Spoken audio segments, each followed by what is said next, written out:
Salam alaikum Mazoul, bonsoir.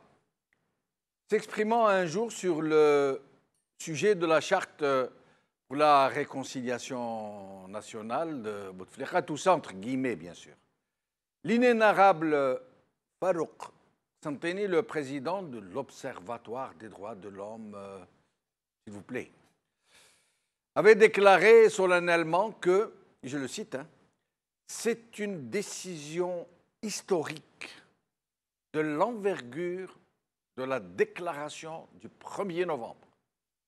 Rien que ça. C'est dire dans quelle atmosphère et dans quelle basse propagande a été menée cette opération d'auto-amnistie. C'est le mot. Auto-amnistie. Des gens qui s'amnistient eux-mêmes. Une opération qui n'avait d'autre objectif que de soustraire les généraux génocidaires, putschistes et leurs équipes de tueurs aux poursuites pénales internationales. Oui, rappelons, pour ceux qui l'auraient oublié, que l'idée de la Charte pour la réconciliation nationale, en 2005, n'avait germé dans l'esprit de Abdelaziz Bouteflika que parce que la junte des généraux putschistes disposait encore de la réalité du pouvoir et qu'elle hésitait à bénir son deuxième mandat, hésitant entre lui et un autre candidat, M. Ali Benflis en l'occurrence.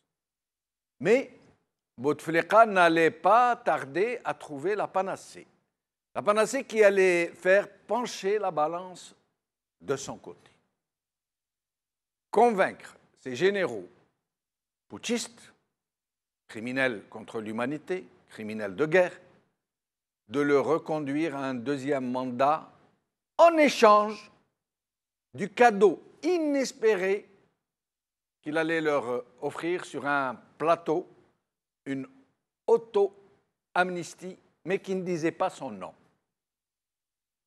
Et donc, sous le prétexte de ramener la paix au sein d'une société ô combien meurtrie, et en faisant mine de pardonner aux islamistes, il avait fait voter par le peuple algérien dans un référendum, en usant de la tromperie, mais aussi du chantage et même de la menace, la désormais fameuse charte de la réconciliation nationale. Les généraux sont tirés à bon compte et ils ont donné le sifflet de la fin des hostilités. Le peuple n'a pas eu le choix. La question qui lui a été posée en ces vrais termes, les termes subliminaux qui étaient glissés sous le discours officiel, la question était celle-ci, en fait. Choisissez-vous de pardonner à vos tueurs ou préférez-vous continuer à vous faire massacrer? C'est à vous de choisir. C'est ainsi que la question a été réellement posée. Les généraux génocidaires et les islamistes qu'ils avaient réussi à recruter, à manipuler, et qui, à leur insu ou en connaissance de cause, parce qu'il existe aussi des islamistes qui, en connaissance de cause, ont obéi à une monstrueuse cabale pour des intérêts ô combien vénaux, ont donc été absous. Tout ce beau monde a été absous. Et les victimes passaient en pertes et profits.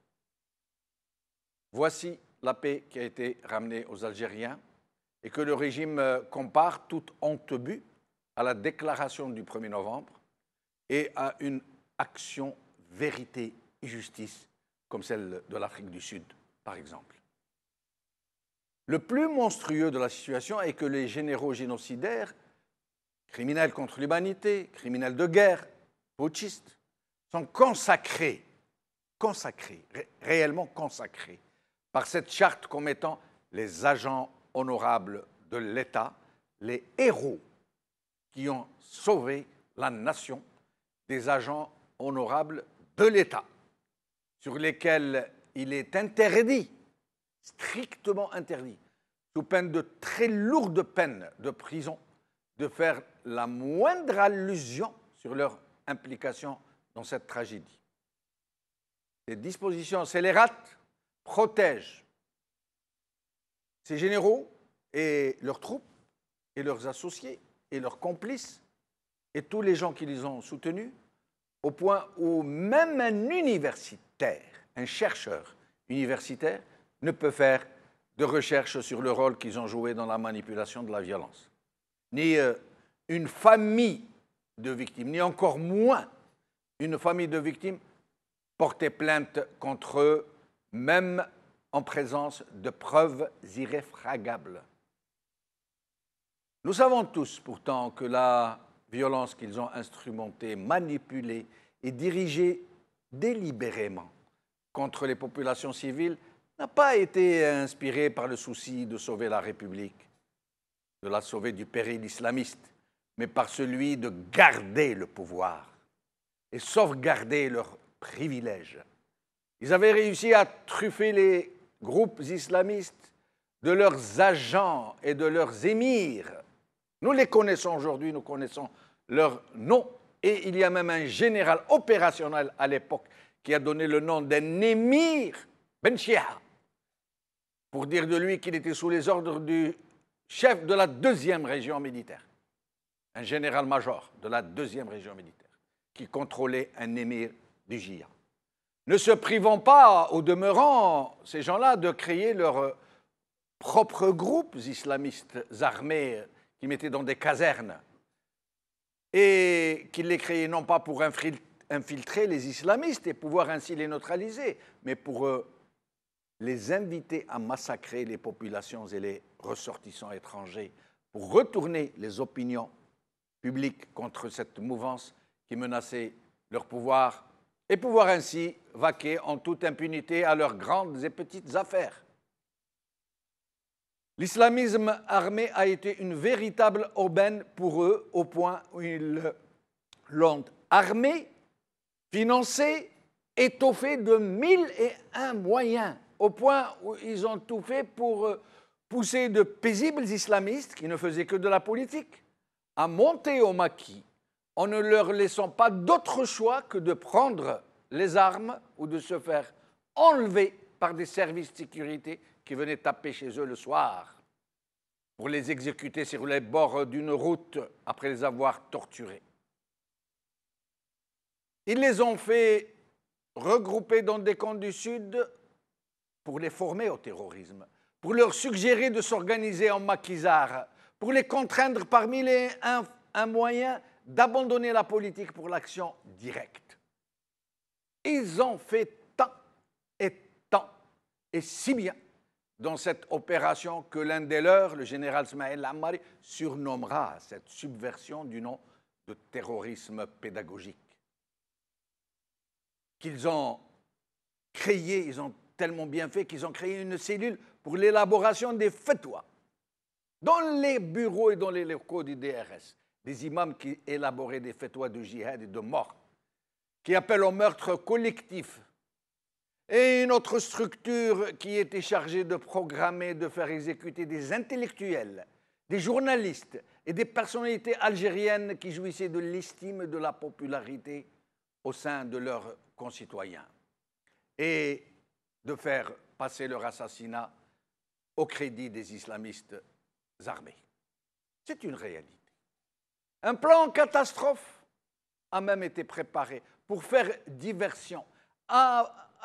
Il avait été mis sur les rails pour préparer la création de toutes pièces d'une revendication séparatiste en Kabylie. La décennie rouge a été pain béni pour ces généraux assassins de masse qui faisaient dire à leurs relais qu'ils menaient une action hautement stratégique, là où il n'était question que de meurtres collectifs, de carnage et de rapines. La meilleure illustration de leur nature et de leurs dévorantes ambitions est qu'ils ont mis à profit cette décennie sanglante pour s'enrichir de façon prodigieuse. Nous les voyons aujourd'hui. Avant la décennie rouge, ils étaient tous milliardaires en centimes. Aujourd'hui, eux et leurs clients, leur nombreuse clientèle, leurs nombreuses parentèles, sont cotés parmi les familles les plus riches du continent. Ils sont passés du statut de monsieur monopole ou monsieur 10% à celui de magnat financier, puisque leurs affaires et celles de leurs clients, de leurs parents, se chiffrent aujourd'hui en centaines de millions de dollars et même en milliards de dollars. Cette tragédie indicible, ce fleuve de sang, cette vallée de larmes a été pour eux une période florissante. Années de vaches grasses, le jackpot, le butin prodigieux, la dépouille miraculeuse et sanglante. Mais les Algériens et Algériennes, plus de 90% de la population, tous ceux-là qui ne votent plus pour ce régime qui les saigne et qui les dépouille de leurs richesses, tous ceux-là ont désormais éventé la vraie nature du régime. Tous refusent de voter, mettant le régime à nu, qui ne dispose plus que d'institutions de pure façade, comme autant de coquilles vides à l'image de leur Parlement, à l'image de leur Sénat, qui ne trompent plus personne. La jeunesse, l'immense majorité de la population, est entrée dans une phase de véritable déni, malheureusement.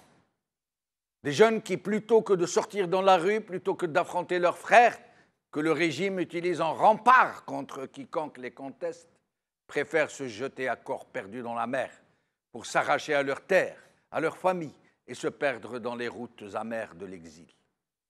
L'exil et la démission plutôt que la violence, plutôt que de plonger le pays dans l'inconnu.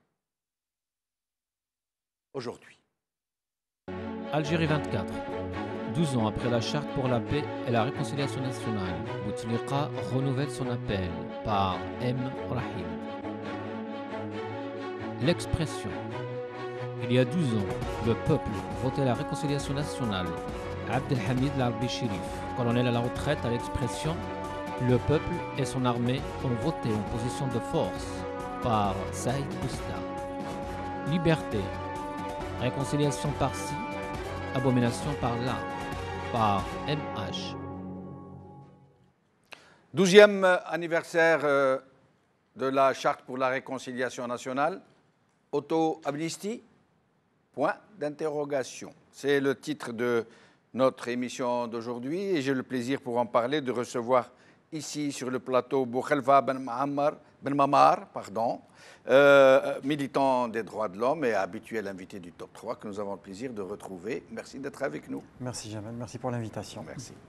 Au téléphone, nous aurons Saleh Dahbouz, avocat et président de la Ligue algérienne de défense pour les droits de l'homme, qui sera avec nous au téléphone, et Madame Fatma Zahra Boucherf, membre de SOS Disparu et mère de disparu. Son fils a été enlevé et n'a plus jamais reparu. Boukhalifa Ben Mamar, donc c'est le 12e anniversaire de cet événement, la Charte pour la réconciliation nationale. C'est une vraie réconciliation nationale? En fait, le système, il a cet art et la manière de galvauder un peu les concepts de leur sens, de les vider. Ce qu'on oublie, c'est qu'en 1995, il y a eu comme une tentative politique de la part de quelques responsables politiques qui s'étaient réunis à Saint-Égidio à l'époque, avaient proposé une alternative à la fois au système et à l'Algérie. Donc on s'en souvient dans quelles conditions toute la presse a été rameutée pour faire barrage à cette tentative qui s'était présentée quand même comme une tentative qui s'appelait Réconciliation nationale. Absolument. Donc il faut quand même reprendre toute la littérature qui a été produite par ailleurs. Mais à l'époque, je crois, je me permets de vous interrompre, oui. Ils n'avaient pas besoin de réconciliation, ils n'en voulaient pas. Ça n'arrangeait pas leurs affaires. Ils voulaient que la violence continue. En fait, à partir du moment où on accepte d'être identifié comme une partie prenante d'un conflit, c'est-à-dire qu'on est appelé à faire des concessions, et ce qu'il ne faut pas oublier, c'est que le principe même de ce qu'on appelle réconciliation nationale dans toute la littérature qui s'est faite, c'est un concept politique, c'est-à-dire implique des concessions des concessions énormes, parce que le système aurait été vidé de tous ses leviers, c'est-à-dire qu'au final, il aurait été dépossédé en quelque sorte des leviers de contrôle sur la société, c'est-à-dire remettre les clés du pouvoir à un pouvoir civil, organiser des élections et accepter un jeu qui aurait fini par le remettre en cause. Ce dont il ne voulait pas et ce dont il ne veut pas encore, et même par la suite. Donc tout ça n'a été qu'une opération de subterfuge. Et puis aussi, comme le dit ce fameux proverbe, ce fameux dicton, à l'époque, ils étaient un peu dans cette logique de il faut vendre, non, il faut acheter au son du canon, parce que les prix baissent, Oui. et vendre au son du violon. Bien sûr. Et à l'époque, c'était le son du canon, et ils achetaient, enfin, ils accaparaient des biens, ils prenaient la métidja, ils prenaient des crédits, ils devenaient messieurs blé, monsieur sucre, monsieur... Donc la période était favorable, il fallait que la violence demeure. Mais ça, c'est un mouvement qui a été entamé quand même quelques années auparavant. Donc à la fin des années 80, donc on avait déjà un conglomérat de généraux qui étaient impliqués dans le monopole de l'importation. Donc pas plus loin que 89, 90, 91, on se souvient des scandales de l'import des produits pharmaceutiques et parapharmaceutiques. Donc on se retrouvait, il y avait beaucoup de diplômés de pharmacie à qui on réclamait juste leur diplôme, qui recevaient un salaire en contrepartie, mais au nom desquels on faisait de l'import-export de produits pharmaceutiques. Donc ça, c'est à l'image. Donc par la suite, tout ce qui touche à l'agroalimentaire est arrivé par la suite. On a eu subitement comme ça des opérateurs économiques qui ont commencé à fleurir à partir de 92-93, c'est-à-dire que plus il y avait de morts, plus il y avait de sang, plus il y avait de l'argent à se faire. Donc des gens ont été expropriés.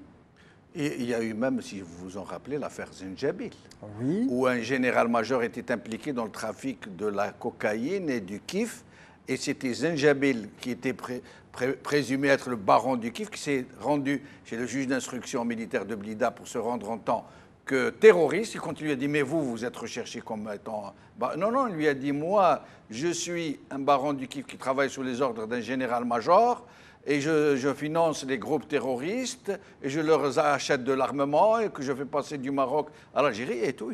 Hein, ouais, et puis il y avait tout un réseau. Il est mort assassiné, on ne sait même pas comment il est mort. Voilà. Certains disent de crise cardiaque, on ne sait pas. Oui, et puis on a quand même bassiné les oreilles des Algériens avec des histoires comme le Hajj Batto et tout, alors que tout le monde sait pertinemment que derrière, dans ces pays-là, on ne peut rien faire si on n'a pas l'aval des généraux de l'époque. Voilà.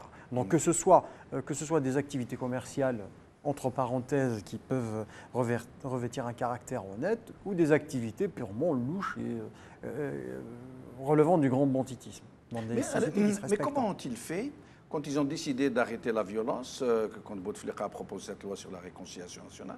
On s'était attendu à beaucoup plus de complications. Ça veut dire que les groupes terroristes refusent de descendre, qu'une partie de la population ne refuse cette réconciliation. Or, il a suffi d'un coup de sifflet, ça s'est arrêté comme une partie de football.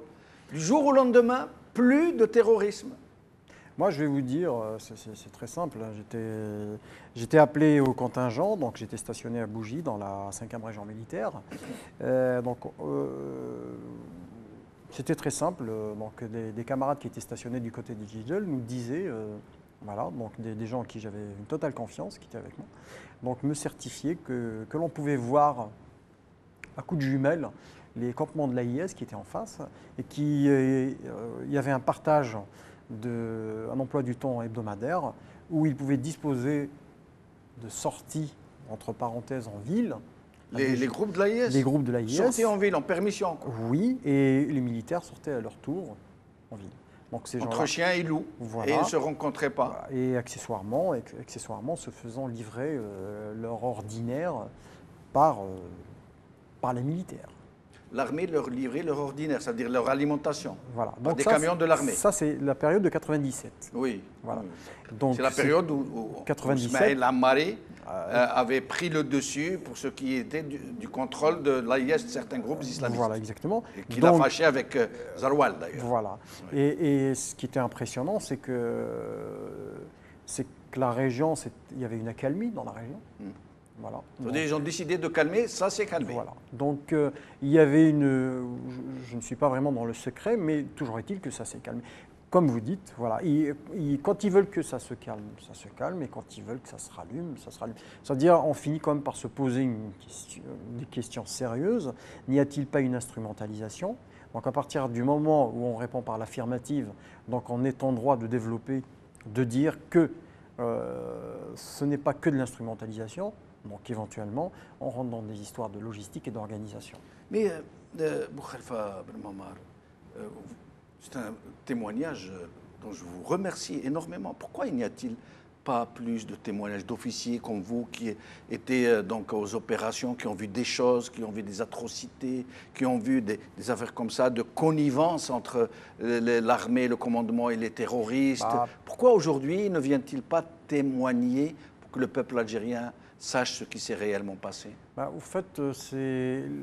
Alors, résilience ou pas résilience, ou amnésie volontaire ou organisée, c'est vrai qu'on est quand même dans une société où on peut se retrouver derrière les barreaux pour moins que ça.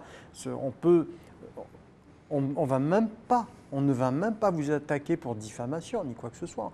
On va vous interner pour un prétexte simple. Oui, on va vous créer quelque chose cousu de fil blanc. Non, mais c'est même pas ça. On va dire que vous êtes pratiquement fou, que vous êtes un danger pour la société, et vous racontez n'importe quoi. On est même capable de vous coller un syndrome Oui, mais si on ne prend pas de risque pour un tel enjeu, on va donc laisser ce pays entre les mains de gens qui font ce qu'ils veulent. Permettez-moi aussi de vous raconter quelque chose qui m'a été raconté par des camarades aussi qui étaient avec moi. Donc sur les hauteurs de Gigel, oui, dans une région un peu montagneuse. Donc à un moment donné, donc, il y avait, tout au début de l'année 97, donc un convoi de l'armée a ouvert la route vers 2 ou 3 villages pour déposer des vivres. Donc un monsieur qui a été dépossédé de ses 5 ou 6 vaches qui lui permettaient de vivre dignement. Par qui dépossédé? Alors dépossédé par lui-même dans son témoignage avant que l'irréparable ne se produise, avait dit qu'il avait du mal à reconnaître un peu les gens qui sont présentés. Pour lui subtiliser son bétail. Donc il avait compris vraisemblablement que ces personnes-là n'étaient pas forcément attirées par le profit qu'ils allaient en tirer, ni par la viande que les vaches allaient procurer, mais c'était tout simplement une mesure de représailles. Pour le punir? Pour le punir, de quoi? Parce qu'on avait dit que ce bonhomme-là était proche des islamistes. Ce qui a priori n'était pas le cas, puisque le même bonhomme, le dit bonhomme en question, était connu comme pour être le fils d'un shahid, qui était quelqu'un de très réputé dans la région, dont le statut de shahid n'a même pas été reconnu. Voilà. Mais c'est quelqu'un qui a continué comme à vivre dignement et qui est connu quand même dans la petite ville de Gigel et de Tahir, qui s'est retrouvé quand même dépossédé de son bien le plus cher, mais qui lui permettait aussi de vivre dignement. Et à partir du moment où il n'a jamais pu subvenir aux besoins de ses enfants et de sa famille, donc a été retrouvé par des camarades, donc ils ont défoncé, ils ont défoncé la porte, donc il a préféré mettre fin à ses jours et à ceux de ses enfants et de sa femme, parce que n'acceptant pas de vivre dans une forme d'indignité, parce qu'à partir du moment où on ne peut pas subvenir aux besoins de ses propres enfants, vous êtes dépossédé de votre dignité. Et dans un sursaut de réaction, il a préféré se laisser mourir, lui et ses enfants. Se laisser mourir ou se donner la mort Se laisser mourir, parce que je pense qu'il n'a pas pu donner la mort à ses enfants. Et se laisser mourir parce c'était comme une zone montagneuse où il y avait de la neige. Donc, se laisser mourir de faim. Donc ça a dû prendre peut-être un certain temps, mais c'est ce qui s'était fait, puisque lui, il était au milieu, ses enfants étaient à côté, en compagnie de son épouse, oui. D'inanition. Donc, des histoires comme ça, vous allez les raconter, donc on va vous prendre pour un allumé, on va vous Je dire vous que vous avez remercie, vu c'est la bouleversant. Et justement, j'en appelle à tous ceux comme vous, des jeunes qui étaient dans le service militaire, dans le service national, qui ont connu des histoires aussi tragiques que celle-ci, d'en parler, pas seulement à nous, qu'ils en parlent dans la presse, dans les réseaux sociaux, que le peuple algérien, que l'opinion publique internationale sache ce qui s'est réellement passé dans ce pays. Merci beaucoup pour Khelfa Belmamar, pour ce courage de raconter, aussi de soulager aussi ce qui vous pèse très visiblement. Merci beaucoup. Je vous en prie. Fatma Zahra Boucherf est avec nous. Merci d'être avec nous, Fatma Zahra Boucherf, madame. Oui. Bonjour. Bonjour, monsieur. Alors, vous êtes la maman d'un jeune homme qui a été enlevé, accusé d'avoir participé à l'assassinat d'un policier. Et parmi ceux qui l'ont enlevé des services de sécurité, il y avait le frère, non, plutôt le mari de la sœur du policier. C'était son beau-frère. Et donc, racontez-nous un peu, madame, ce qui s'est passé, s'il vous plaît. Eh bien oui, salam alaikum. Alaikum salam wa rahmatullah. Bon, le 25 juillet 1995 est un jour que je n'oublierai jamais. Parmi les attentats qu'il y a eu dans notre quartier, il y avait un policier qui a été assassiné par un petit jeune de 17 ans. Alors,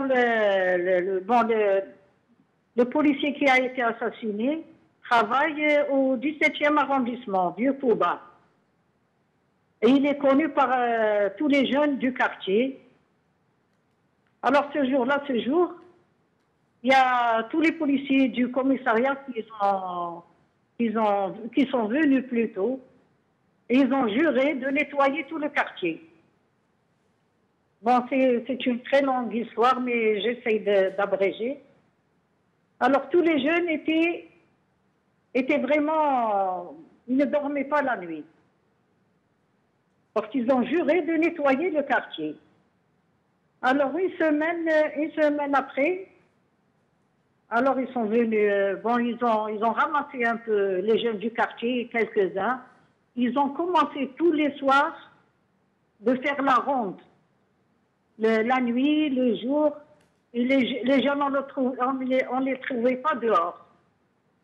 Ils avaient peur. Ils dormaient même avec leurs chaussures et leurs vêtements. Alors ce jour-là, ils sont venus. C'était en plein jour. Il y avait Riyad, je l'ai supplié pour m'acheter, parce que je suis couturière, je l'ai supplié pour m'acheter du fil et des boutons.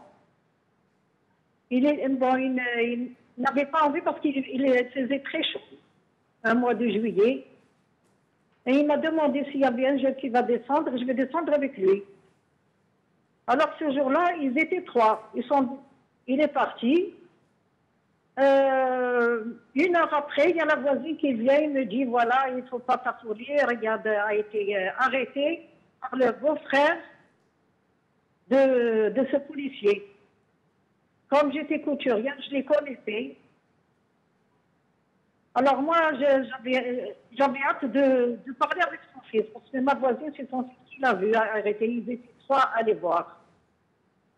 Alors je suis sortie pieds nus. Pieds nus, ni foulard, ni rien. Je suis partie chez le voisin. Je lui ai demandé, est-ce que Riyad a vraiment été arrêté? Il m'a dit oui. Je l'ai vu, j'étais juste devant lui. Et il était emmené, les deux étaient dans une Dayo couleur noire. Et l'autre dans une voiture blanche. Avec le pull retourné sur le visage. Les mains derrière. Ils les ont ramenés. Ils les ont ramenés au commissariat du 17e, je le précise bien, parce qu'ils ont fait la terreur dans le quartier. Bon, comme ces gens, je les connaissais, 3 jours après, je suis partie chez la mère pour lui dire, bon, mon fils, vous me connaissez, ça fait longtemps, mais mon fils, ça n'a rien à voir. Bon, je m'excuse, Madame Fatma Zahra, de vous interrompre. Est-ce que vous avez finalement revu votre fils quand il était entre les mains des services de sécurité? Est-ce qu'on vous a confirmé qu'il était bien chez eux?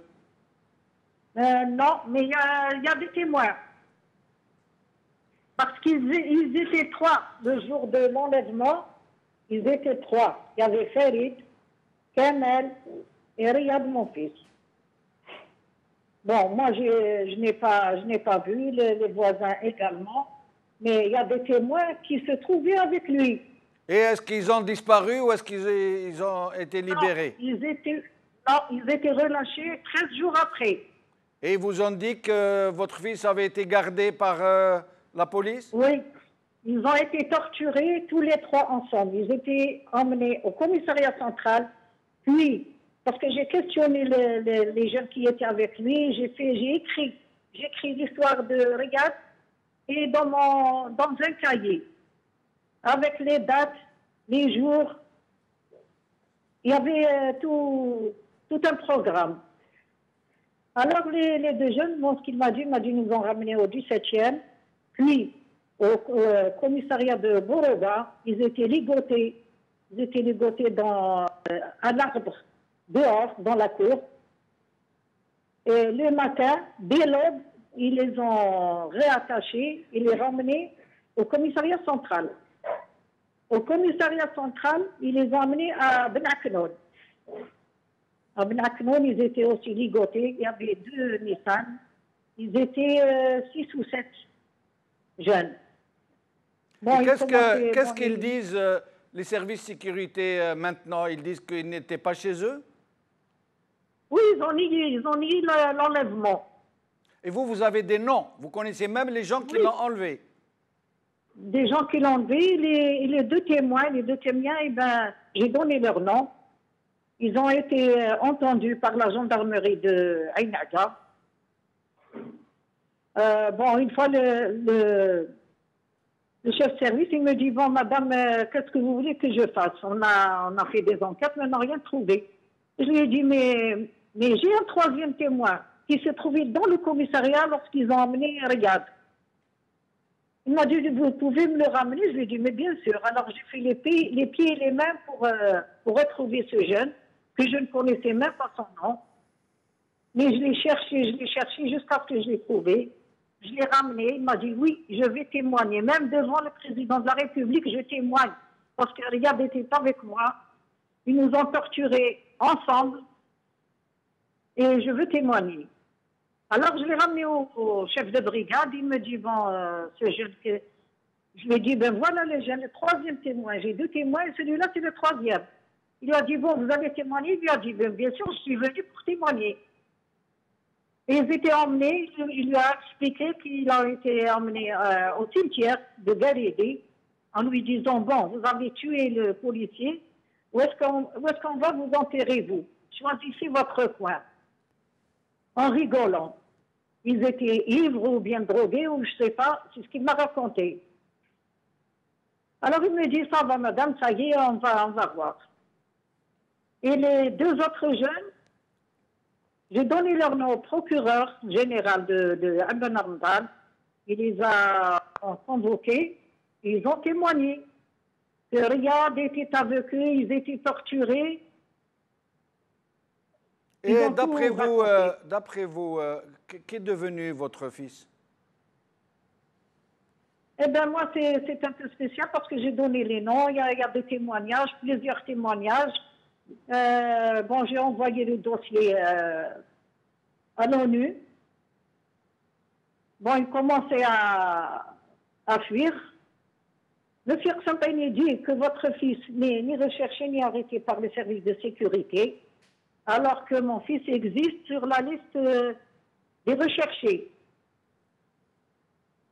Parce que même ceux qui sortent de prison, je vais chez eux pour leur demander est-ce que vous avez vu Riyad. Ils me disent non, mais leur jugement existe Riyad sur la liste des disparus. Alors là, j'ai commencé à rejouer leur scénario. Alors, bon, j'ai retiré le dossier. Il y a eu Mme Boumerdassé, que je remercie énormément.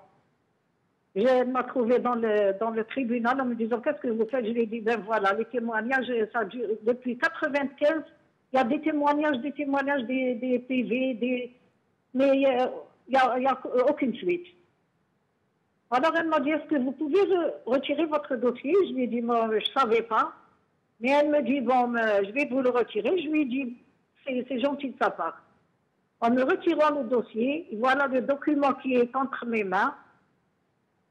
Alors, la seule feuille que j'ai lue, c'était après 10 jours de torture, بعد 13 يوم من التعذيب أصيب بمرض وتوفي في نفس الزنزانة. Alors là, c'est là que j'ai eu mon diabète et mon hypertension. C'était devant le juge d'instruction que le jeune Hakim avait témoigné. Mais malgré tout ça, ils ont pu enterrer la vérité, que je n'oublierai jamais et je n'abandonnerai jamais ma lutte. On revient vers vous dans un moment, madame, pour que vous nous disiez ce que vous pensez de la loi, de la charte sur la réconciliation nationale. Maître Salah Dabouz, vous êtes avec nous. Merci d'avoir accepté notre invitation. C'est moi qui vous remercie. Merci. Salah Dabouz, donc voilà, 12 ans ont passé depuis la charte de la réconciliation nationale. Bouteflika, pour le discours officiel, est devenu le héros qui a ramené la paix au pays. Les terroristes d'un camp et de l'autre, autant les généraux que les émirs islamistes terroristes qui ont égorgé les gens, sont devenus milliardaires et même très très amis les uns avec les autres, au point où ils se congratulent et ils se rendent des éloges funèbres quand l'un d'eux meurt. Et voilà, les victimes ont été passées en perte et profit. Qu'est-ce que vous pensez de tout ça, Maître Dabouz Salah? Je pense que dans cette histoire, il y a certainement un crime contre l'humanité, crime de guerre. Les responsables, pour moi, ce sont les gens qui se sont, comme vous le dites, qui se congratulent et qui se félicitent. Du moment où ils sont d'accord sur tout, et ils sont d'accord aussi sur le fait d'étouffer la vérité et de la cacher, d'essayer, en tout cas d'essayer de cacher tout ça et d'effacer tout ça pour des raisons que eux seuls les connaissent. Maintenant, sur le plan du droit international, si vous voulez, on ne peut pas commettre un crime et décider de ne plus en parler, même si on fait une loi pour ça. Parce qu'il y a quelque chose qui s'appelle la vérité et qui un jour rattrapera tout le monde, surtout ceux qui sont responsables de cette situation. Mais Salah Dabouz, comme vous dites, rattrapera tout le monde. Les généraux criminels de masse sont en train de décéder l'un après l'autre, ils n'ont pas rendu compte. Beaucoup parmi les tortionnaires connus qui commandaient des groupes terroristes qui allaient assassiner les gens dans les villages, des généraux connus, n'ont pas été inquiétés, ils sont tous très très riches à l'étranger. Ceux qui le soutenaient dans la population civile, qui disaient qu'on ne fait pas de guerre avec des gants blancs, sont aussi milliardaires et à l'aise, à l'abri, parés de toute éventualité. Alors, comment les rattraper? Les rattraper post-mortem, après leur mort? Non, mais je dis que la vérité va rattraper tout le monde. La vérité finira par éclater et par désigner les vrais responsables de ce crime contre l'humanité, de ce crime de guerre. Maintenant que les gens qui l'ont commis soient morts ou vivants, la réparation viendra comme on peut, mais le plus important, c'est de connaître la vérité. Et là, ce sont des gens qui veulent cacher la vérité. Je pense que la vérité ne peut pas être cachée. Nous avons des vérités découvertes après plusieurs siècles, ce n'est pas des dizaines de siècles. Nous avons des techniques biologiques qui finissent par déterminer l'âge de quelque chose qui remonte à je ne sais combien de milliers d'années, si ce n'est pas des millions d'années. Donc avec l'avance de la science, la vérité finira par éclater certainement. Maintenant, après, on va établir les responsabilités. Ça se saura un jour. Ensuite, après, établir les responsabilités et puis essayer de réparer tout ça. Bah, enfin, réparer, non, on ne peut pas réparer. Mais ne serait-ce que parce que qu'est-ce que cherche le peuple algérien et surtout les victimes, les familles de victimes. Avant tout, ils cherchent la vérité. Vous avez une dame qui bon, malheureusement, j'ai entendu mal parce que ça coupait un peu, mais j'ai rencontré beaucoup de femmes, beaucoup de familles de disparition, de disparus forcés. Avant tout, ils vous disent, je veux savoir la vérité. Ils vous disent pas, il faut ressusciter le mort s'il est mort. Ils vous disent, dites-moi ce qui en est devenu de mon fils ou de mon parent. Après, on verra pour la réparation, on peut réparer ou pas. Mais maître Salah Dabouz, si les acteurs, ça veut dire les bourreaux, les gens qui ont séquestré, les gens qui ont enlevé, disparaissent eux-mêmes sans rien dire. Vous savez, tout à l'heure, on parlait avec Bouchelva Ben Mamar, certains services occidentaux notamment, même soviétiques, consignent ce qu'ils font aux gens, même si c'est illégal. Ils laissent des écrits, même s'ils les classent secret défense. Or, les Algériens, ce n'est pas le cas. Quand ils tuent, quand ils torturent, quand ils violent, ils ne laissent pas d'écrits. Donc, les seuls témoignages possibles sont les leurs, tant qu'ils sont de ce monde. Mais demain, s'ils disparaissent, comment pourrait-on faire éclater la vérité? Écoutez, quand il y a un crime commis contre des milliers, si ce n'est des millions de citoyens algériens, et même parfois des étrangers, impossible de cacher tout ça. C'est impossible de cacher tout ça. Il y a certainement des témoignages, il y a certainement des traces, et il y a certainement des moyens. Il y aura d'autres moyens scientifiques qui pourront prouver ce qui s'est passé. Au moins une partie, je dirais une grande partie. On ne peut pas cacher toute la vérité. Impossible. Ce n'est pas une personne qui a été tuée. Ce n'est pas une personne qui a été portée disparue. C'est plus de 200 000 de victimes et plus de 20 000 disparitions forcées. On ne peut pas effacer toutes ces traces. Oui, mais Salah Dabouz, je m'excuse de discuter avec vous comme ça, à bâton rompu. Salah Dabouz, 200 000 morts. Certains disent qu'il y en a même plus. 20 000 disparus. 1 million de torturés. Il n'y a pas un commissariat, une brigade de gendarmerie, une caserne où il n'y a pas eu ce qu'ils appellent, eux, l'exploitation. On ne disait pas la torture, on disait l'exploitation. Et on ne disait pas tuer quelqu'un, on disait le périmer. Donc, ce ne sont pas une douzaine de généraux qui ont tué 200 000 personnes, torturé 1 million de personnes, ont enlevé 20 000 personnes.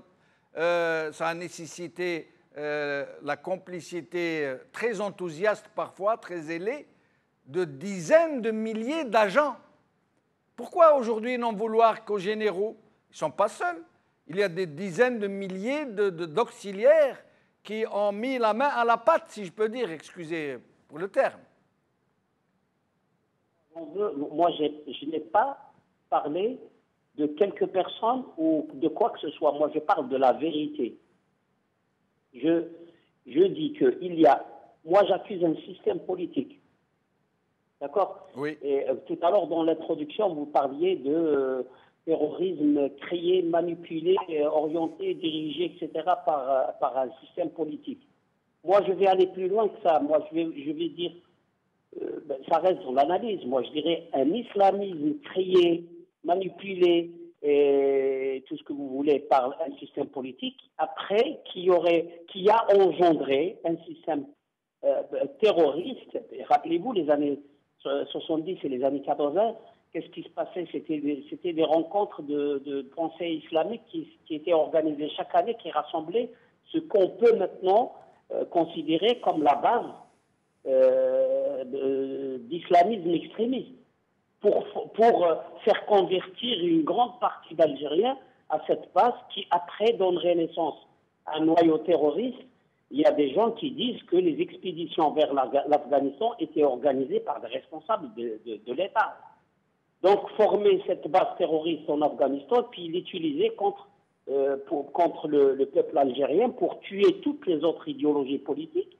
Ensuite, pour faire peur au peuple algérien, pour lui dire que si tu bouges, il y aura des tueries, puis tu as la base et tu as l'outil. Restez avec Ça nous. aussi, c'est une analyse. Oui, poursuivez, finissez votre phrase. Donc ça, c'est une analyse qui peut être valable parce que nous avons toute une société, tout un État qui a été forcé à une forme qui ne convient pas du tout, pas forcément aux origines du peuple algérien. Merci, Salah Debbouze, restez avec nous. Cette forme sauvage. Restez avec nous. Boukhalfa,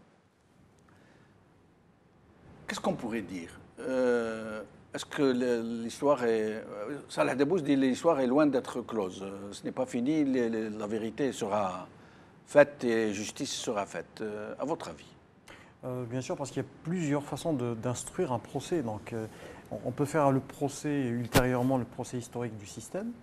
C'est-à-dire que des gens vont s'engager, vont plancher là-dessus, venant d'horizons différents, des journalistes, des chercheurs surtout, parce qu'on a besoin que des gens s'impliquent sur ce terrain, parce qu'il y aura toujours des données à compiler, des données à interpréter, d'une part. Il y a des collectifs, moi je tire mon chapeau au témoignage de la dame qui contre vents et marées quand même, je ne dirais pas qu'elle fait cheval de bataille, m'a dit Madame Fatima Boucharef, ce n'est pas qu'un cheval de bataille, mais c'est le minimum qu'elle doit à la mémoire de son fils.